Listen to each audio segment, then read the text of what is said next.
Imagine you need to print a sequence of numbers from 1 to 10,000. Typing out 10,000 print statements by hand would take hours, but writing a program to do it for you takes about 3 seconds. This automation works through loops. To build any loop, you need 4 essential components. Think of it like running laps on a track. First, you line up at the start. That's initialization. Second, you check if you still have laps left to run, the condition. Third, you actually run the lap, execution. And finally, you tick your lap counter up by 1, the update. These 4 steps translate directly into the logic of your code. You establish a starting variable, test it against a specific rule, execute the block of code if the rule is met, and update the variable for the next pass. Mastering these 4 parts allows a programmer to eliminate manual repetition in any project. In C, the simplest structure is the while loop, classified as an entry control loop. Before a single line of the loop body can execute, the program must evaluate the condition. If that first check is false, the entire block is skipped entirely. Here is that logic in a C program. On the first line, we initialize our variable I at 1. The while condition checks if I is less than or equal to 5. Because the condition is true, we execute the print statement, and finally, we update I by adding 1 to it. But look at the result of omitting the update. If I stays at 1, the condition remains true indefinitely.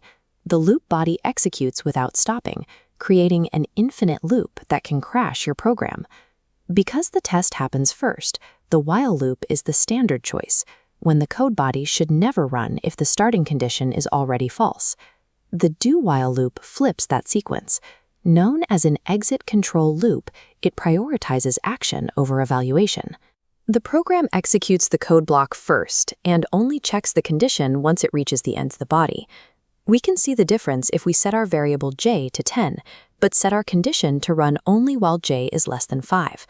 The program enters the do block and executes the print statement immediately. Only after the update does it check the condition.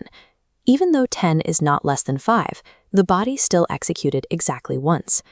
There is also a mandatory syntax change here.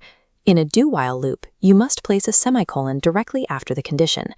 You'll use this structure whenever your code requires a guaranteed first execution, regardless of the data state, such as displaying a menu before a user makes a choice. While the previous loops work, they often spread the control logic across multiple lines. In most development environments, it is more efficient to consolidate the initialization, condition, and update into a single statement. That is the function of the for loop. It packages the 3 control elements into a single header line, with each part separated by a semicolon. The execution follows a precise order. The initialization happens only once at the start. Then a repeating circuit begins. Check the condition, execute the body, apply the update, and return to the condition. Because all the control logic is visible at the top, the for loop is the industry standard choice when the exact number of iterations is known in advance. Standard loops follow their conditions until they reach a false result.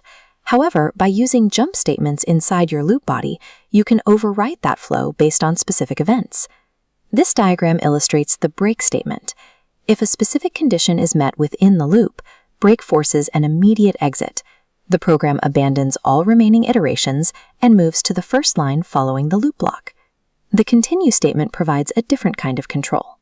Instead of stopping the entire loop, it is used to skip a single specific iteration. When the program hits a continue command, it bypasses the rest of the current loop body and jumps directly back to the condition check to begin the next pass. You can see that flow here in both while and for loops. The continue statement forces the execution path to skip the remaining code and return to the top of the loop structure. Simply put, use break to abort the entire process and continue to selectively skip steps. Combining these statements with the while, do while, and for loops gives you total control over how your code repeats.